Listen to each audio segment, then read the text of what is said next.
Set, great fun on a Friday. Katie Pavlich, editor at townhall.com and Fox News contributor, and the great Brian Kilmeade, co-host of Fox and Friends, host of One Nation on Fox News.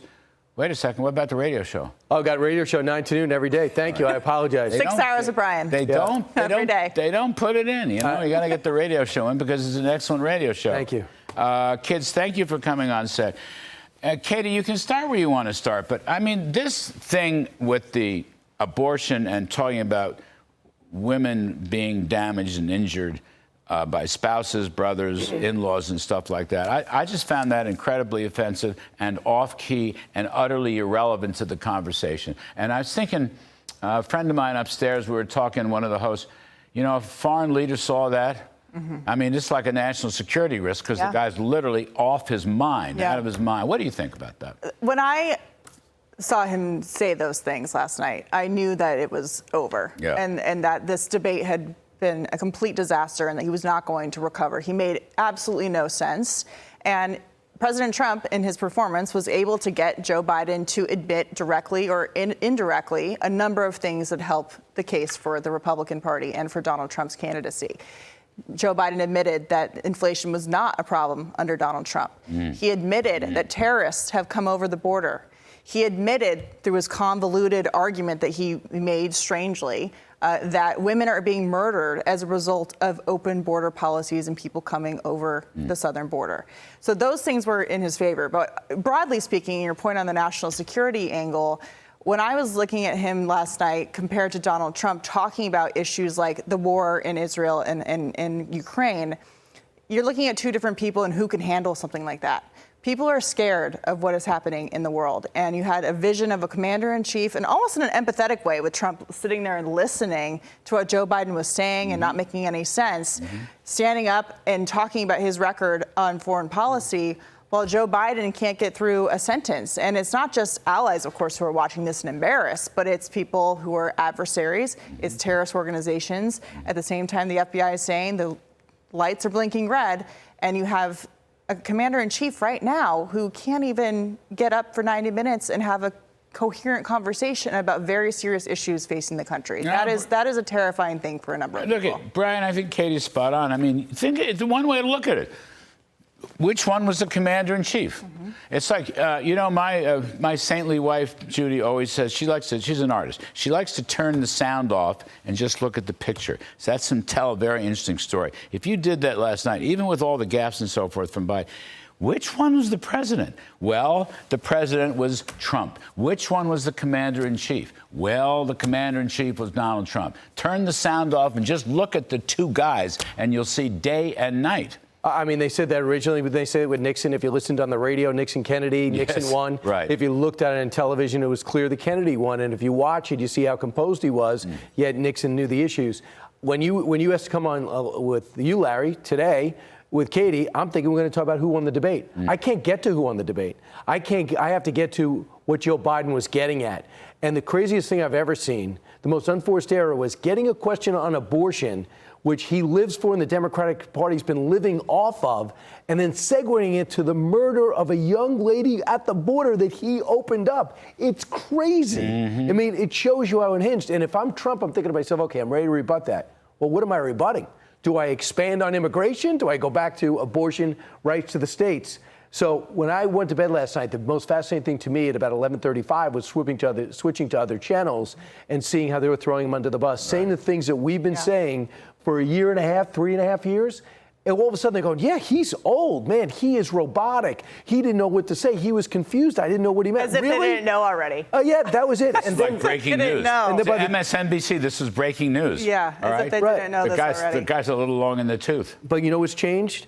Since I've come on, since doing Fox and Friends from 5 in the morning till 9 and doing the radio show after, now to get ready for your show, it's Barack Obama saying we all have bad nights. It's Governor Shapiro saying he's got my full support. Nancy Pelosi, not a great night, but he had great values. So they're now not talking about replacing him. They're rallying around him, which I think probably is good news in the Trump camp. I was just going to say, good news for Trump. Republicans don't want to be running against anyone other than Joe Biden, probably. Let me play some more tape. We've got one. Just take a listen. We've got a couple of things. Look, if we finally beat Medicare. Well, he's right. He did beat Medicare. He beat it to death, and he's destroying Medicare because all of these people are coming in. They're putting them on Medicare. They're putting them on Social Security. They're going to destroy Social Security. This man is going to single-handedly destroy Social Security. These millions and millions of people coming in, they're trying to put them on Social Security. He will wipe out Social Security. He will wipe out Medicare. So he was right in the way he finished that sentence, and it's a shame. I mean, that is brilliant, what Trump just did there. He turned immigration into Social Security and pinned the whole thing on Joe Biden. It's like lose-lose for Biden. Democrats always right. We're Republicans are ending Medicare. Right. Republicans are going to cut Social Security. Right. Well, I mean, actually, Trump has made this case but never got a lot of publicity. He said, at this rate, we're going to ruin the entitlement state, right, which is part of the American fabric, like it or not. I mean, I thought Trump was really on his game, and I think he did some homework, honestly. I think he did as well, really did. And he's out talking to the people about what their concerns are, and he has probably heard from people that are worried about the entitlement system being overrun by illegal immigration. It's also a big problem with inflation in that issue. But more broadly speaking, again, looking at the two candidates here, the lesson from last night is that Joe Biden is not the one in charge. And an administration is more than just the president. It's the vice president, and it's the thousands of people working inside the administration to push through an agenda. So when people are making a decision about who they're going to vote for, they should maybe think about the rest of the administration who's running the show rather than just who the president is and who's going to be around the president. Two things have popped up. He's been studying for 10 days. I can't take off for 10 days to study. You can't take it. We have 16 advisors. I have most of my marbles left. I could never have even thought about doing. Right. You forget everything. They're drilling stuff into you. But he doesn't even know. Never. But how do you do your job and take off for 10 days? Oh, right. So that's just it. So that backs up your point, who's running the country.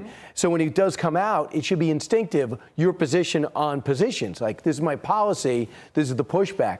When Donald Trump does interviews with Katie Collins of CNN, I think that's her name. Caitlin Collins, my fault, for an hour. They talk about his January 6th. He's used to it.